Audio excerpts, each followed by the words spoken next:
Oke, selamat pagi. Assalamualaikum warahmatullahi wabarakatuh.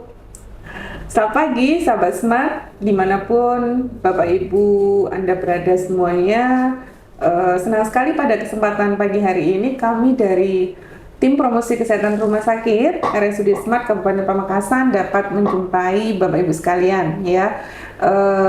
Kami berharap Bapak Ibu semuanya dalam keadaan sehat walafiat ya, sehingga bisa beraktivitas dengan baik pada pagi hari ini dan tentunya bisa join bersama kami di kesempatan yang berbahagia ini untuk dalam acara talkshow interaktif ya, edukasi kesehatan. Nah, Bapak Ibu, kalau kemarin talkshow kita berisikan tentang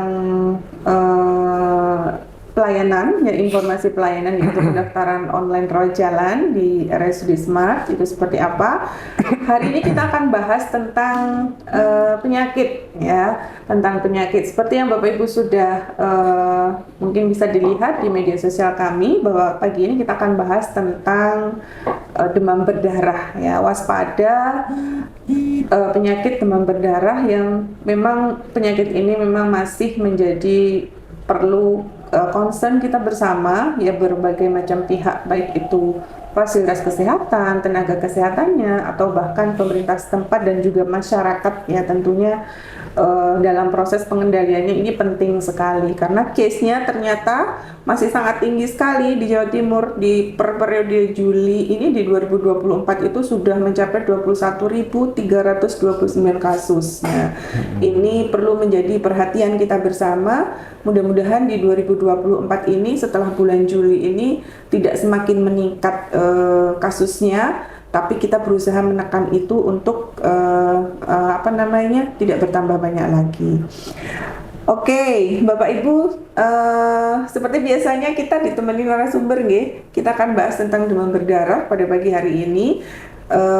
Sudah tertera namanya di sana, kita sapa aja langsung.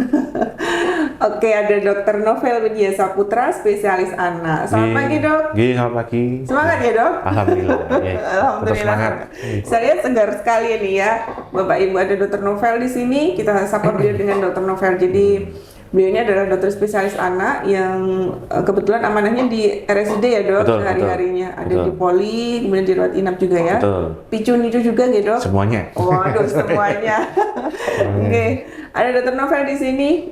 Beliau sudah siap memberikan edukasi ini kepada Bapak Ibu sekalian. Jadi silahkan disiapkan pertanyaan terbaiknya. Nanti akan kita bahas bersama di sini dengan Dr. Novel, dan Bapak Ibu bisa menuliskannya di kolom komentar atau bisa juga ditulis melalui WA ya, yang WA nomor RSUD ya. Di situ sudah tercantum juga.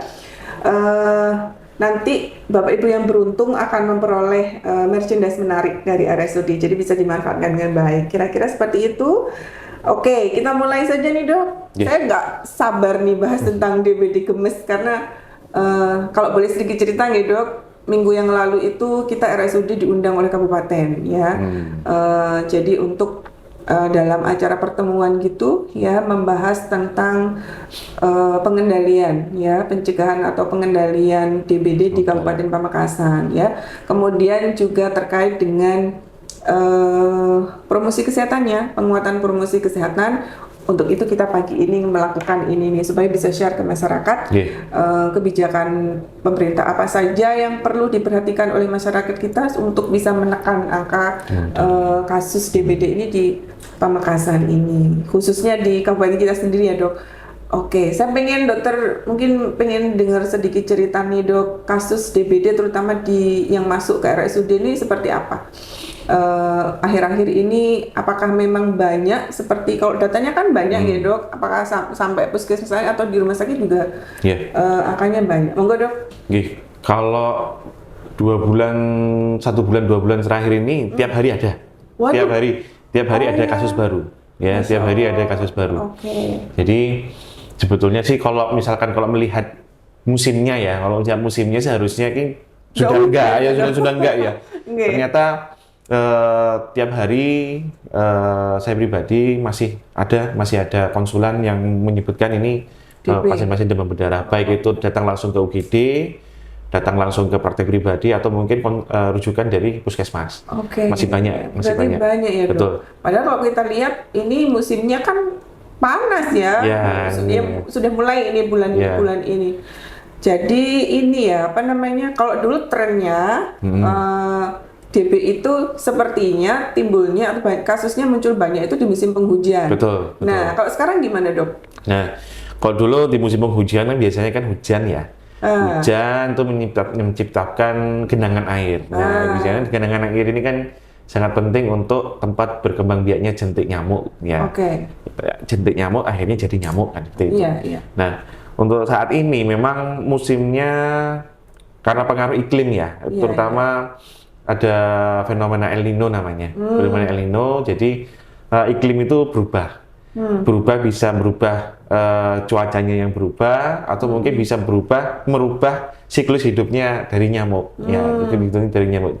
Makanya itu bisa salah satu yang bisa menjawab bahwa kenapa kok demam berdarah juga masih ada di bulan-bulan ya, Dok, ya? bulan saat ini masih ada. Gitu. Jadi perubahan cuaca, perubahan iklim yang memang ini kan tidak bisa kita hindari ya, Dok. Yang bisa kita lakukan adalah melakukan pencegahan yang mengikuti ini apa iklim yang ada ini. Dok, sebelum kita jauh ke apa namanya ke belakang ini, Dok, kira-kira nih, Dok. Sebetulnya mungkin bisa dijelaskan kembali nih DBD ini disebabkan oleh apa? Orang awam menganggapnya bahwa disebabkan oleh nyamuk, nah benar nggak sih bahwa itu atau ada perlu diluruskan gitu bahwa DBD itu disebabkan oleh virus atau bakteri mungkin, Dok, bisa dijelaskan? Jadi demam berdarah ini salah satu penyakit yang disebabkan oleh virus. Virusnya ini memang tempat berkembang biaknya di tubuh nyamuk. Nyamuk yang betina, nyamuk yang betina. Betina aja. Yang betina aja. Jadi dari siklus hidupnya virusnya ini nanti dibawa oleh nyamuk dan itu nanti akan ditularkan ke manusia. Seperti itu. Melalui gigitan. Melalui gigitan nyamuk. Jadi penyebabnya bukan nyamuknya, virus yang dibawa oleh nyamuk. Betul. Baik. Kemudian, Dokter, kalau sudah tergigit nih, misalkan hari ini tergigit nih, kapan gejalanya itu muncul, Dok? Masa inkubasinya 2-7 hari. 2-4 hari masa inkubasi. Masa inkubasi itu masa di mana virusnya itu masuk ke tubuh manusia dan bertambah banyak dulu. Setelah bertambah banyak baru menimbulkan gejala. Itu butuh waktu 2-4 hari. Nah, baru timbul gejala. Mulai hangat gitu ya? Bisa bukan hangat, tapi langsung tinggi panasnya. Langsung tinggi. Ya, panasnya langsung tinggi.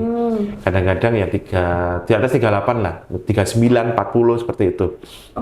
Dan itu berlangsung 2-7 hari biasanya panasnya. Panas. Terus juga ada nanti nyeri otot, nyeri sendi itu biasanya. Flu-like syndrome ya, kayak gejala seperti flu itu ada. Terus apalagi panas. Biasanya kalau sudah berlanjut ke fase pengawasan biasanya ada nyeri perutnya. Ada nyeri sendi tadi sudah ya, nyeri perut, terus juga mungkin ada mual, muntah, itu gejala yang sering terjadi pada anak-anak. Itu. Biasanya munculnya panas duluan ya, Dok? Panas duluan. Sebelum ada komplikasi-komplikasi yang lain, misalkan mual, muntah juga bisa? Iya, bisa. Jadi panas dan biasanya ruam merah. Bintik-bintik ya. Bintik-bintik hari keberapa? Bintik aja. Bintik-bintik bisa muncul pada hari pertama atau nanti dia akan bertambah banyak seiring dengan perjalanan waktu nanti. Seiring dengan perjalanan waktu itu ya, Dok. Jadi kalau boleh saya simpulkan ada panas ya. Panas. Virus apa itu karakteristik kalau virus tuh biasanya langsung panas mendadak tinggi panas. Ya, Dok. Panasnya tinggi. Panas itu kemudian ada nyeri-nyeri otot. Nah, ini kan kayaknya mirip-mirip dengan penyakit-penyakit yang lain ya, Dok. Kayak tifoid itu juga panas. Nah, supaya masyarakat ini tidak keliru ya, Dok, bisa mengantisipasi itu apa yang bisa dilakukan? Kalau uji terniket ya mungkin itu bisa lebih kelihatan, tapi kan orang awam belum tentu bisa melakukan itu. Apa yang bisa dilakukan dokter? Memang gejala awal demam berdarah ya, terutama pada 3 hari pertama itu memang masih bisa bersama gejala itu hampir sama dengan penyakit yang lain. Iya. Jadi panas tinggi, ya panas tinggi. Kalau kita bedakan dengan penyakit lain, misalkan tipes ya. Tipes itu panasnya itu cenderung pada saat setelah maghrib misalkan seperti itu. Setelah maghrib itu dia panasnya tinggi sampai menjelang pagi sampai siang panasnya turun sendiri. Panasnya turun. Tandanya anaknya lebih aktif. Lebih aktif, main, habis itu masuk maghrib lagi panasnya tinggi lagi. Memang seperti itu untuk apa namanya, untuk tipes. Tapi untuk demam berdarah panasnya pagi siang malam terus-terusan. Itu bisa dijadikan catatan ya dok untuk ibu-ibu di rumah. Panasnya terus-menerus ya, beda dengan tipes. Baik dokter. Nah, ada berkembang di masyarakat nih bahwa kalau DBD itu cuman menyerang anak-anak. Betul nggak sih dok? Atau orang dewasa pun juga bisa terkena itu? Semua umur bisa kena. Semua umur bisa kena.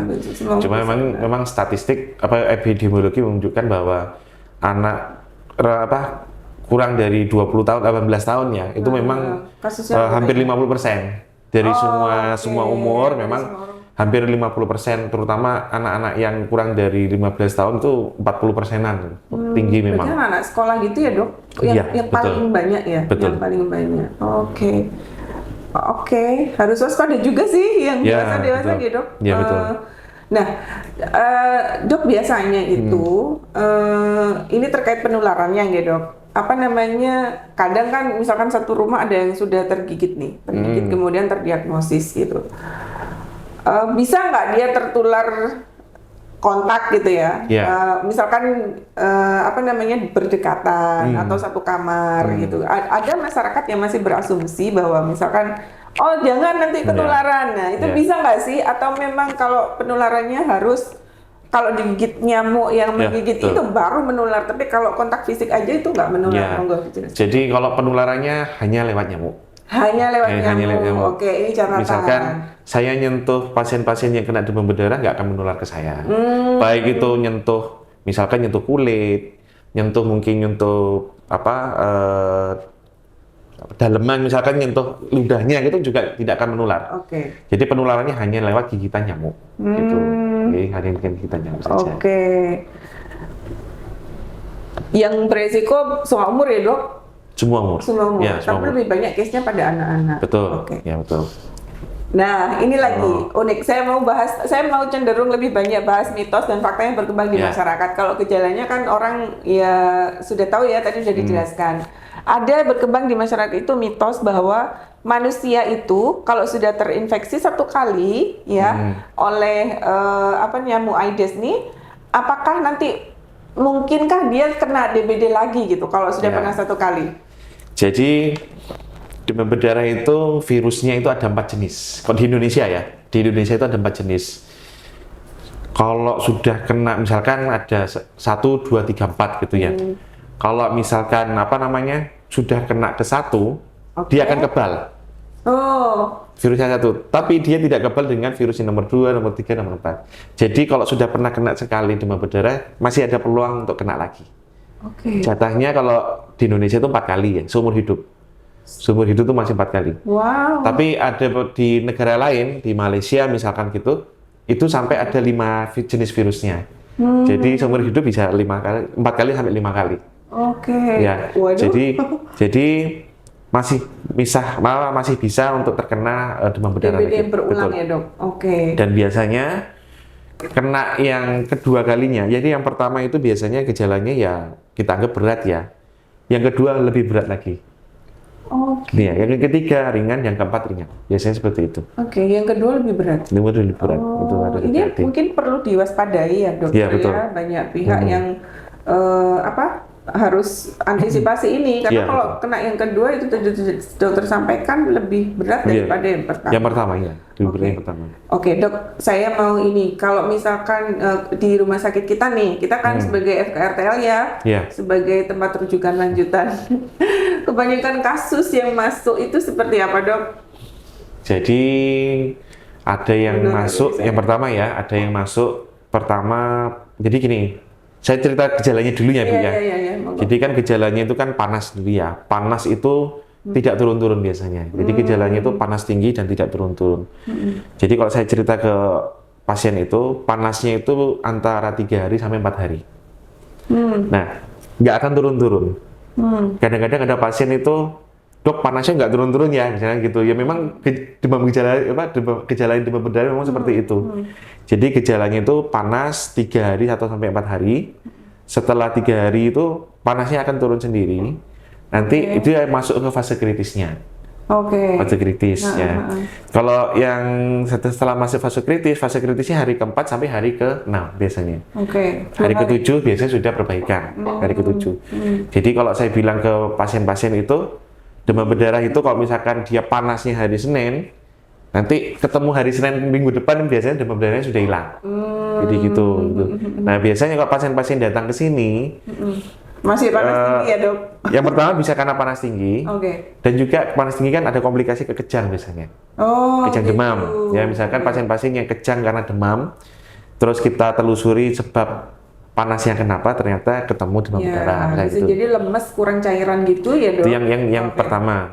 Terus yang kedua, pasien-pasien itu lemes. Dan itu kadang seringkali itu terjadi pada dia sakit sudah 3 hari atau 4 hari. Sudah masuk fase kritisnya. Jadi keluhannya hanya lemes, terus dia mual muntah, sama yang paling penting itu perutnya sakit. Perutnya kembung atau nyeri perutnya seperti itu. Baik. Jadi bisa dikatakan bahwa orang panik ya, masyarakat itu panik ketika panasnya nggak turun-turun, jadi keluhannya di sana ya, dengan berbagai macam itu tadi sampingan komplikasi ya, bisa jadi dehidrasi, terus kemudian kejang, seperti itu. Padahal, Dok, kalau sebetulnya yang perlu diwaspadai justru bukan pada saat itunya ya, Dok, ini mulai suhu tubuhnya turun, kemudian akral dingin, kayak gitu-gitu, tanda-tanda shock itu. Masyarakat kadang tidak aware sama itu. Justru alhamdulillah nih anakku udah turun nih, suhu tubuhnya sudah bagus, sudah anyep tuh dianggap sembuh. Nah kayak gitu, ini mungkin perlu ditekankan di sana, dokter, disampaikan apa sih yang yang perlu diwaspadai pada fase itu gitu. Jadi demam berdarah itu ada fase ya, fase demamnya. Kalau fase demamnya itu yang harus diwaspadai adalah panas yang tinggi. Panas tinggi itu pada beberapa pasien itu ada faktor risiko kejang. Ada ya, panas tinggi tidak ditangani dia menjadi kejang. Itu yang pertama harus diwaspadai, kejang. Terus yang kedua, pada saat panas tinggi biasanya juga terjadi dehidrasi karena air yang ada di dalam tubuh kan menguap semua itu dehidrasi. Terus masuk ke fase kritisnya, hari ke-4, hari ke-5, hari ke-6. Itu yang patut jadi waspada. Seringkali saya pesan untuk sering-sering pegang telapak tangan sama telapak kakinya. Jadi kalau misalkan telapak tangan itu warnanya pink, teraba hangat gitu ya. Kalau dipencet kan warnanya putih ya, kalau kita lepas kan jadi pink lagi cepat gitu. Itu tidak ada masalah. Tidak ada masalah ya. Jadi kalau misalkan sudah terabanya perawakannya ini sudah pucat, terabanya itu dingin atau mungkin ada keringat-keringatnya mungkin, nah itu harus segera segera harus bawa ke rumah sakit. Rumah sakit. Kalau perlu jangan sampai di hari ke-4 ke-6 itu. Betul. Di fase panasnya itu lebih bagus ditindaklanjuti ya, Dok ya. Jadi jangan ini Bapak Ibu, kalau putra-putrinya ada yang kena didiagnosa DBD, kemudian di hari ke-4-nya timbul kayak anyep gitu ya, Dok ya, akral teraba dingin, pucat, itu justru bukan tanda-tanda kesembuhan, tapi itu adalah memasuki masa atau fase kritis ya, Dok, dan itu harus mendapatkan penanganan yang sesuai. Kira-kira seperti itu, Dokter. Ini sudah banyak yang tanya, jadi saya langsung ke ini mawon, kita jawab satu persatu pertanyaan dari pemirsa kita. Ini ada Ibu ya kayaknya, Ibu Anis Nur J2 katanya. Deteksi awal bahwa anak itu positif DBD bagaimana dokter katanya? Deteksi awal itu Lab mungkin ya dok? kalau Kalau di tanda dari gejalanya sih ya hampir sama dengan awal ya. Ini awal berarti kan fase-fase 1 hari sampai 3 hari ya. Panas itu. Panas saja, keluhannya itu panas saja, nggak turun-turun ya. Panasnya nggak turun-turun. Terus ada namanya pemeriksaan rampelit namanya. Jadi anak itu ditensi diukur tekanan darahnya, nanti tekanan darahnya itu nanti dipertahankan sampai 3 menit sampai 5 menit. Kalau sudah 5 menit dilepas, nanti kita lihat di sini masih ada bintik-bintik merahnya apa enggak. Itu salah satu tanda untuk mendeteksi demam berdarah. Okay. Kalau hasil laboratorium 3 hari pertama masih normal semua. Oh, trombositnya bagus ya. gitu. HB-nya, hematokrit atau kekentalan darahnya sama trombosit itu 3 hari pertama masih normal. Masih normal, rata-rata ya. Rata-rata masih normal. Ada pemeriksaan namanya pemeriksaan serologi atau pemeriksaan serologi ya. Namanya NS1, NS1 namanya. Itu bisa mendeteksi demam berdarah pada 3 hari pertama itu bisa. Ya. Terus masuk ke fase misalkan pasiennya kok sudah anyep, kok anaknya lemes gitu ya, tanda-tandanya ya, masuk ke fase kritisnya. Biasanya baru labnya itu sudah berantakan. Ya kan trombositnya turun ya. Trombositnya turun, sel darah merahnya sudah mulai naik dan juga kekentalan darahnya sudah mulai naik, misalnya seperti itu. Gitu. Iya. Tapi sekali lagi itu kan bisa dilakukan dengan pemeriksaan laboratorium kan dok? Ya, kalau di rumah saja kan nggak bisa. Nggak bisa, ya nggak bisa memang. Ya Ibu Anis, jadi untuk deteksi awalnya mungkin seperti itu ya dok. Ya, tadi kita bisa mendeteksi dari suhu tubuh pasien, ya kalau panasnya terus menerus, tidak naik turun. Kalau naik turun biasanya gejalanya merupakan gejala tipes ya dok. Tapi kalau DBD ini biasanya panasnya ngendeng, kalau orang Jawa itu ngendeng lama, bisa sehari semalam terus-terusan gitu. Ya. Dan susah kayak biasanya di paracetamol itu juga. Ya turun, efeknya paracetamol turun, habis itu efeknya habis naik lagi. Gitu. Ya, kira-kira seperti itu Ibu. Dan untuk memastikannya dokter tadi sudah sampaikan dengan pemeriksaan laboratorium ya dok, NS1 itu di awal-awal bisa dideteksi. Kemudian kalau ini profil darahnya ya dok, kayak trombo, kemudian ini leukosit dan lain-lain itu bisa hasilnya baru bisa kelihatan setelah 3 hari gitu. Tadi itu baru kelihatan berantakannya. Baik, kira-kira itu Ibu Anis, mudah-mudahan bisa membantu. Kemudian dari Ibu Putri ini dokter. Dokter, kalau anak sudah divaksin DBD 2 dosis, apakah harus vaksin lagi atau udah cukup dok? Artinya efektivitas dari vaksin tersebut apakah masih bertahan atau bertahannya berapa lama gitu? Jadi ini mungkin putrinya udah dapat 2 kali vaksin. Jadi ada 2 macam vaksin ya. Itu demam berdarah ada 2 macam vaksin. Nah ini baru kayaknya dok. Orang-orang banyak yang nggak paham bahwa DBD itu bisa divaksin, artinya bisa dicegah dengan vaksinasi. Cuman bukan program nasional itu. Bukan. Jadi ada 2 ya, ada 2 vaksin ya. Jadi satu vaksin namanya CYD. CYD itu untuk anak-anak yang usia lebih dari 9 tahun sampai usia 16 tahun. Oke. 9 tahun. Berapa itu? SD kelas 4 atau kelas 5 ya. Jadi itu 3 dosis. Itu 3 dosis ya. Tergantung tadi vaksinnya yang mana dulu. Oke. Itu 3 dosis. 3 dosis, nanti intervalnya setiap 6 bulan. 6 bulan. Maaf, 3 bulan. 3 bulan. 3 bulan diulang. 3 bulan diulang. Nah, itu memang ada syaratnya kalau yang itu. Syaratnya harus pernah kena demam berdarah dulunya. Oke. Ya.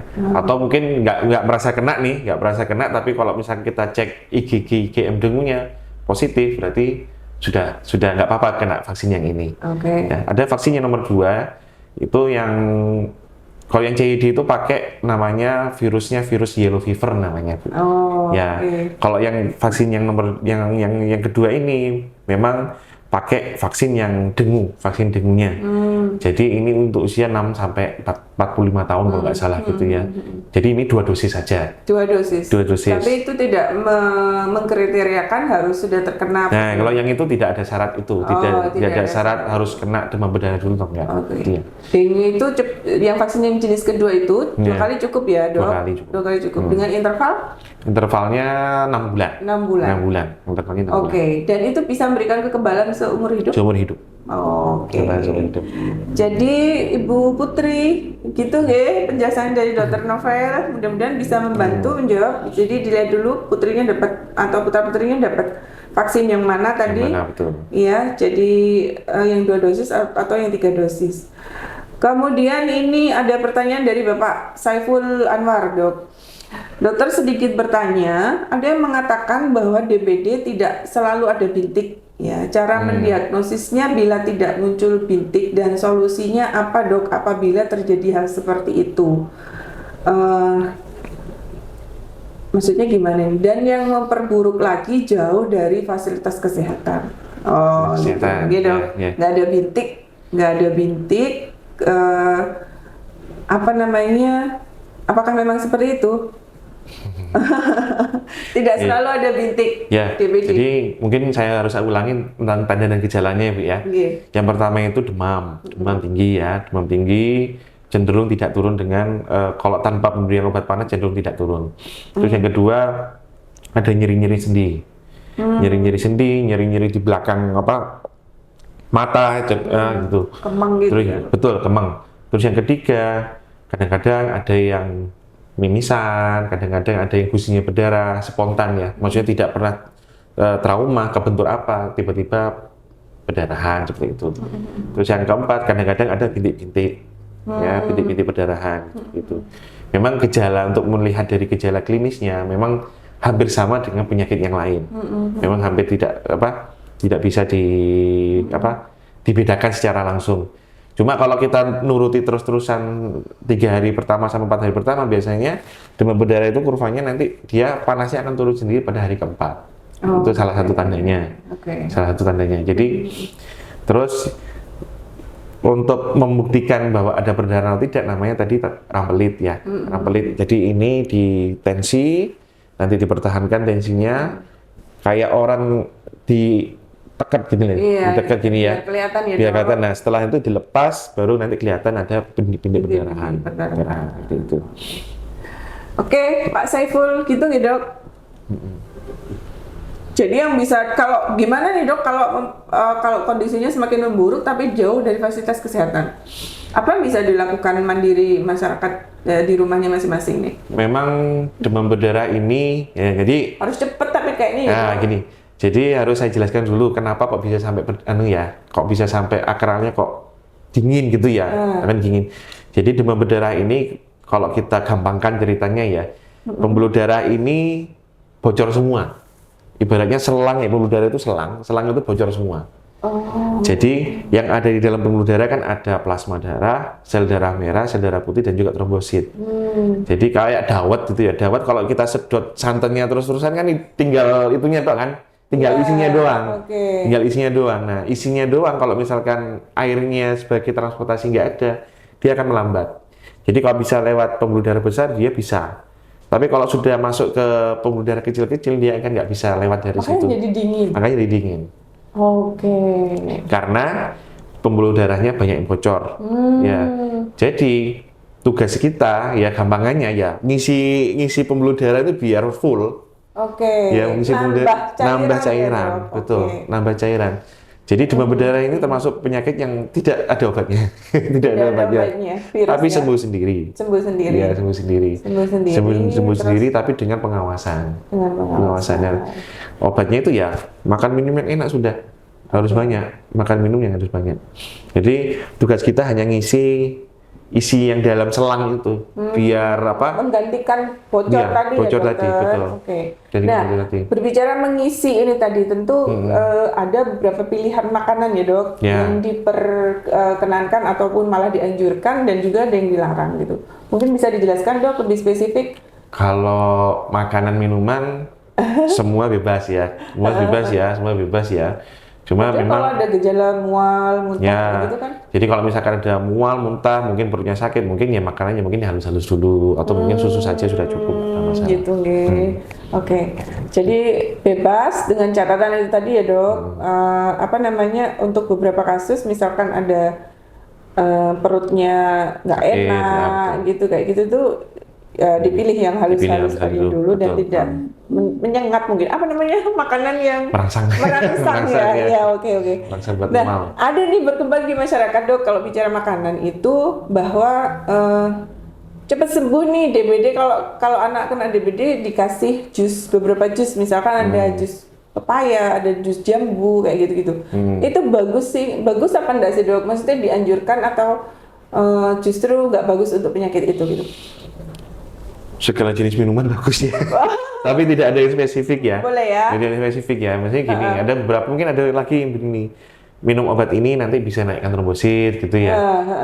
Kalau dari saya pribadi, dari saya apa yang saya baca ya, dia tidak akan berfungsi pada saat hari keempat, hari kelima, hari keenam. Mungkin setelah hari ketujuh mungkin trombosit sudah mulai naik lagi, itu bisa mempercepat, bisa. Tapi kalau misalkan diminum pada saat hari keempat, lima, enam, nggak bisa. Ya, nggak bisa. Oke dokter. Jadi nggak apa-apa sih semua jus diminum. Boleh, boleh minum ya, aja. boleh. Nah karena membantu juga ketika suhu tubuh tinggi, kan itu harus menggantikan cairan yang keluar juga yang menguap tadi ya dok, sama rembesan-rembesan yang ada di pembuluh darah itu tadi. Oke, kira-kira seperti itu Bapak Ibu. Jadi tidak ada pantangan kalau mau makan jus apa aja boleh ya, ya dok. Ini ada pertanyaan lagi nih dari Pak Edi nih dokter. Selamat pagi. Selamat pagi Mbak Nurul, mau tanya dok, untuk panas, mual, muntah. Tadi pertolongan dapat dilakukan pada orang tua di rumah bagaimana ya dok, biar tidak lemes katanya. Jadi kalau anak yang mual muntah, coba nanti dilihat kondisi anaknya gimana, apakah dia sadar penuh atau mungkin setengah sadar gitu ya. Jadi silakan berikan minum ya, minum memang idealnya kan sesuai dengan apa yang dimuntahkan ya. Berarti kalau misalkan dimuntahkan banyak, minumnya harus banyak gitu. Cuma minum banyak kan juga ada kapasitas batasnya juga, jadi gitu ya. Jadi berikan minum jangan langsung banyak, sedikit-sedikit tapi sering. Ya sedikit tapi sering. Membantu mual tadi ya dok. Membantu untuk menambah cairannya, ya membantu untuk mengganti cairan yang sudah keluar gitu ya. Terus membantu juga biar panasnya juga akan lebih cepat turun ya, gitu. Jadi berikan minuman yang sedikit-sedikit atau makanan yang sedikit-sedikit tapi sering.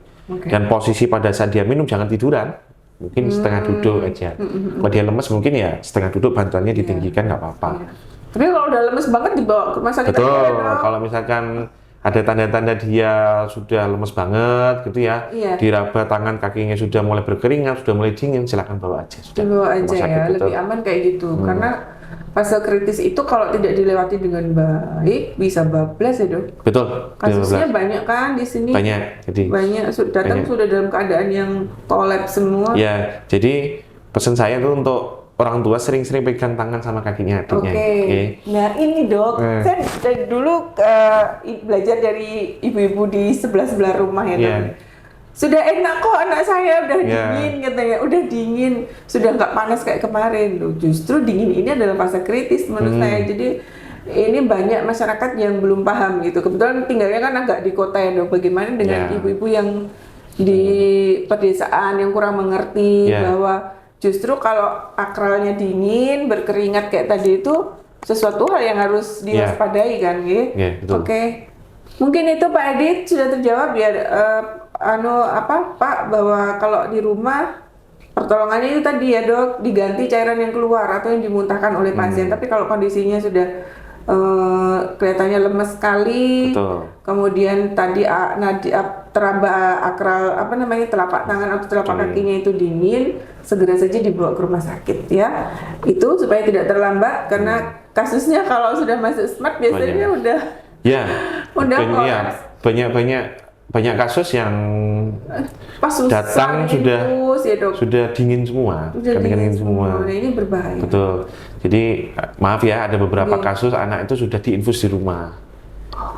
Diinfus di rumah mungkin hanya titip pasang infus saja ya, tanpa kita ngeraba tangannya dingin, atau mungkin dia perutnya sakit. Itu kan ada tanda bahayanya, demam berdarah ada tanda bahaya ya. Yang pertama itu akan tangannya itu dingin ya, misalkan tangan sama kaki dingin. Ada keluhan sakit perut, dipegang perutnya sakit misalnya gitu ya, mual, muntah. Jangan lupa dilihat pipisnya banyak apa enggak. Kalau pipisnya sudah sedikit, jangan ambil risiko untuk dirawat di rumah, bawa ke rumah sakit sudah. Nah, jadi yang di rumah tadi itu, yang kebanyakan dirawat di rumah itu, infusnya tetap masuk, cuma anaknya tidak dikontrol, maksudnya dikontrol nggak tahu ya, kan nggak tahu. Akhirnya ya walaupun sudah terpasang infus, ya anaknya tetap kekurangan cairan. Itu hal yang perlu diwaspadai juga ya dokter ya. Karena kadang gini, justru pada saat demam, misalkan dikasih minum banyak, pipisnya banyak, nah itu kan nggak apa-apa itu ya dok. Kalau pipisnya banyak berarti masih aman ini, kekurangan cairannya masih level masih bagus gitu. Kadang orang tua yang pipisnya sedikit ya, anaknya demam, pipisnya sedikit, ini malah seneng, nggak ke kamar mandi sering gitu, kasihan masih panas, jadi biar istirahat. Nah, justru itu bermasalah kan ya. Kalau misalkan air kencingnya itu Pak perlu diwaspadai kalau air kencingnya sedikit. Kira-kira seperti itu ya dokter. Panas jenis apapun, kalau air kencingnya sedikit, itu justru kekurangan cairan dan harus segera disubstitusi. Pak Edi, kira-kira seperti itu, nggih. Ini ada lagi pertanyaan dok dari Bapak kali ya ini, tapi gambarnya baby Chandrian. Cara menangani anak yang sakit DBD dengan kesulitan nafsu makan dan minum, bagaimana ya dokter? Bagaimana ya dok katanya? Ini tricky. Jadi anak demam berdarah dia intake-nya kurang. Infus saja. Infus saja karena salah satu obat kan kita harus memenuhi cairannya dari dalam tubuh kita, gitu ya. Jadi kalau misalkan dia nggak mau makan, nggak mau minum, apalagi minum ya. Kalau makan mungkin 2 sendok, 3 sendok nggak ada masalah. Tapi kalau misalkan dia nggak mau minum sama sekali, lebih baik bawa ke rumah sakit dan diinfus. Itu lebih terjamin untuk keselamatannya. Betul. Jadi gitu ya Pak. Jadi harus segera diganti ya kira-kira seperti itu dok. Kalau tidak ada intake nutrisi lewat oral, jadi pasien tidak mau makan, tidak mau minum, minim sekali, itu harus segera diganti dengan cairan infus ya dok. Dan itu bisa dilakukan dengan aman kalau dibawa ke fasilitas kesehatan. Jangan coba-coba diinfus sendiri di rumah tanpa takaran, tanpa pemantauan juga. Ini juga akan membahayakan nyawa anaknya. Kira-kira seperti itu Bapak G. Mudah-mudahan bisa membantu. Tapi mungkin kalau ini bicara nafsu makan dan minum nih dok, ada nggak sih apa yang bisa kita kasihkan ke anak, misalkan suplemen tertentu itu boleh nggak? Suplemen tertentu tidak banyak membantu ya, tidak banyak membantu. Atau mungkin paling gampangnya ya apa yang dia pingin, misalkan pingin susu ya kasih susu aja gitu. Pingin apa kasihkan aja. Iya. Biasanya kan kalau sakit maunya sate dok kalau orang sini. Boleh nggak apa-apa. Nggak. Oke. Nah ini fenomena yang ada banyak juga di masyarakat kita nih dok. Kalau panas, sudah lebih dari 3 hari nih, ada bukan rumus ya, kayak sudah jadi pandangan umum bahwa kalau panas lebih dari 3 hari harus sudah dikasih antibiotik. Nah, untuk kasus DBD ini boleh nggak? Itu keliru atau itu hal yang betul? Jadi untuk kasus demam berdarah sendiri itu tidak perlu antibiotik. Tidak perlu antibiotik. Bahkan demam berdarah sendiri kalau misalkan dirawat di rumah sakit hanya infus sama obat panas saja. Nah, cuma itu aja. Iya kan dok. Iya, nah ini masih kadang banyak juga masyarakat yang belum paham itu dok. Sudah khawatir sekali. Apa kun beri penurun panas aja tak beri obat selain antibiotik. Kan udah tahu kan masyarakat itu ini jenis antibiotik atau bukan kadang. Cuman yang menjadi permasalahan itu kadang belum paham bahwa DBD itu adalah penyakit yang disebabkan oleh virus. Ini tidak butuh antibiotik ya dok. Kecuali kalau misalkan demam berdarah disertai dengan penyakit yang lain yang sifatnya misalkan penyakit paru-paru, dia demam berdarah dengan penyakit radang paru-paru misalkan, antibiotiknya bukan untuk demam berdarahnya tapi untuk infeksi paru-parunya. Oke. Itu jadi catatan Bapak Ibu sekalian, Jadi penyakit demam berdarah itu bisa sembuh sendiri, ya, dengan support tadi, nutrisi, kemudian penggantian cairan yang keluar tanpa antibiotik. Kalau memang tidak ada komplikasi-komplikasi yang membutuhkan ini ya dok, yang membutuhkan antibiotik. Jadi berhati-hati sekali, walaupun panas. Hari keempat kan masih panas ya dok? Kadang-kadang ada yang sudah duluan, ada yang panas sih. Ini nggak sabar ibu-ibunya biasanya, saya sendiri juga. Saya punya balita juga kalau panas tuh, waduh ini sudah sering gitu. Sering ya dok? Sering. Iya, saya mengalami sendiri, sudah panik itu kalau hari keempat belum turun. Padahal itu tadi fase krisisnya kan baru muncul di hari keempat. Ya, seperti itu. Oke dokter.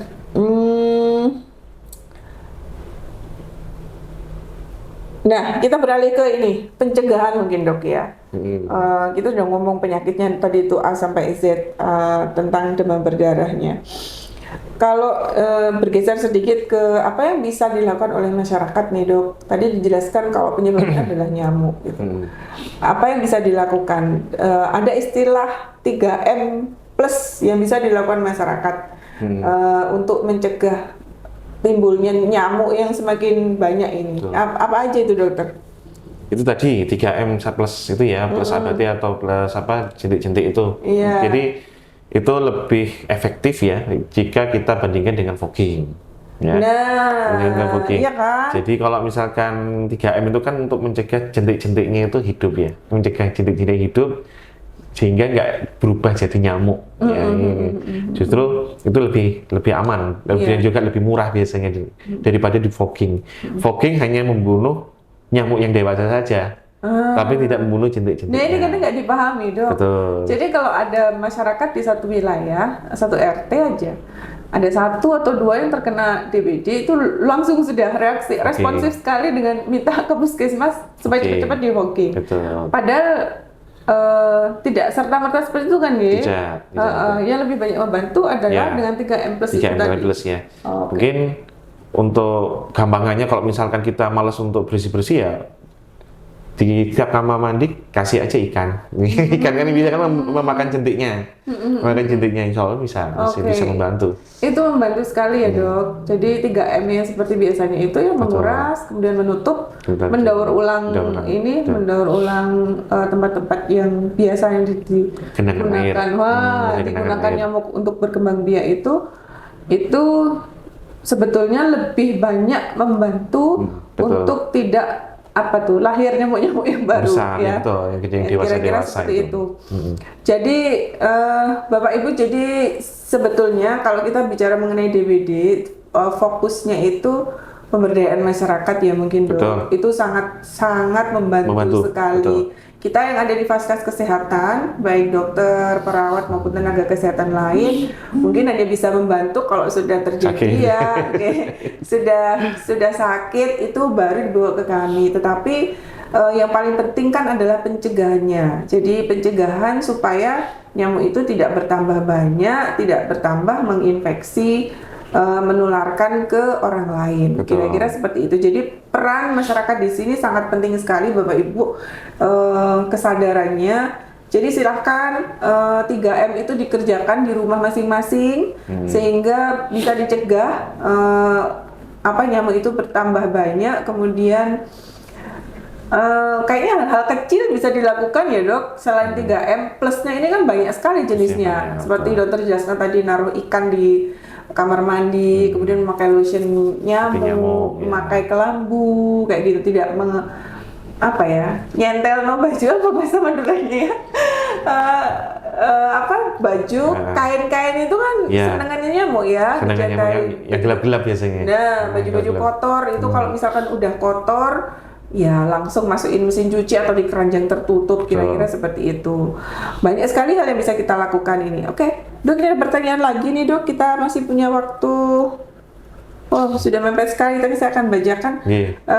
Dok, gejala khas dari DBD yang membedakan tipes apa ya? Ini sebenarnya beliau baru bergabung nih dokter. Gak apa.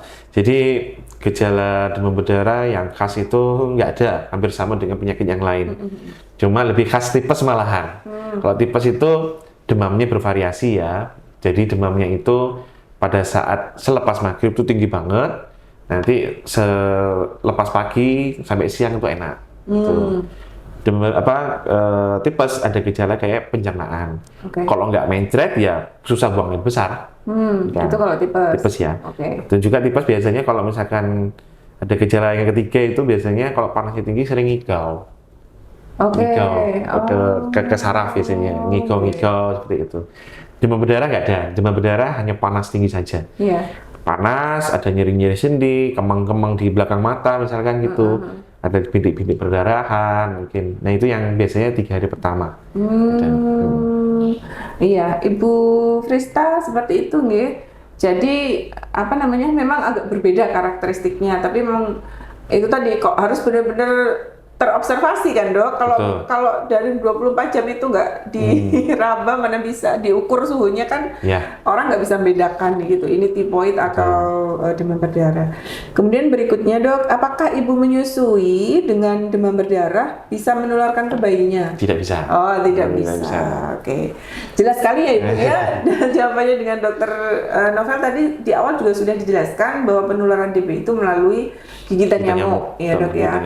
Jadi tidak secara kontak langsung maupun sirkulasi kontak ibu dengan bayi itu juga tidak bisa menularkan kecuali memang nyamuknya menggigit ya dari menggigit ibunya kemudian menggigit bayinya. Nah itu baru bisa. Kemudian ada ini mungkin pertanyaan terakhir. Oh bukan pertanyaan ini dok dari Ibu Fitria. Maaf apakah ada rekaman siaran langsungnya karena ada yang harus ada kegiatan di luar tapi ingin tahu isi siarannya sampai selesai. Tolong di-share kalau ada rekamannya. Oke, baik Ibu nanti silakan. Jadi kalau sudah join nanti sudah follow akun rumah sakit. Jadi Ibu sudah berteman dengan RSUD Slamet Martodirjo. Nanti Ibu bisa lihat ya di di IGTV-nya kita nanti akan disiarkan ulang di sana dan ibu bisa lihat kapan saja di situ. Oke, kira-kira seperti itu. Dokter ini sudah jam 10, kayaknya Jidan harus pelayanan juga. Moga dok kita closing statement-nya untuk. Ada satu lagi yang belum. Jadi ada satu mitos ya yang mungkin belum dibahas di sini. Itu biasanya kan orang-orang tua kan sering tanya trombositnya berapa gitu ya. Jadi kan biasanya sering itu ya. Kalau DB, tanyanya trombosit mesti. Ya, betul ya. Gimana dok? Jadi kalau demam berdarah itu terutama pada hari keempat dan seterusnya sampai hari ke-7, memang trombosit akan tetap turun terus. Akan turun. Jadi jangan khawatir. Jangan. Karena itu patofisiologinya begitu. Sunatullahnya memang seperti itu ya. Jadi sunatullahnya memang seperti itu. Jadi memang trombosit itu kenapa sih kok trombosit turun dalam darah ya? Salah satu fungsi trombosit kan nambal mbak ya, nambal lubang.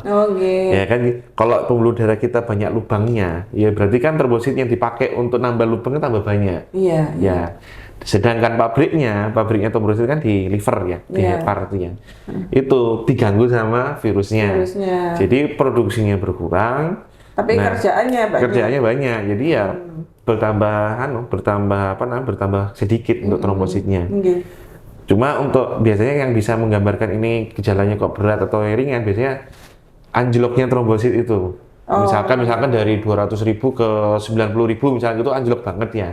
Itu berarti lubang yang ada dalam tubuh kita itu banyak. Banyak itu. Jadi itu waspada ya dok. Waspada. Jadi trombosit bukan satu-satunya ya yang bisa bisa menyebabkan pasien itu meninggal, bukan trombosit ya.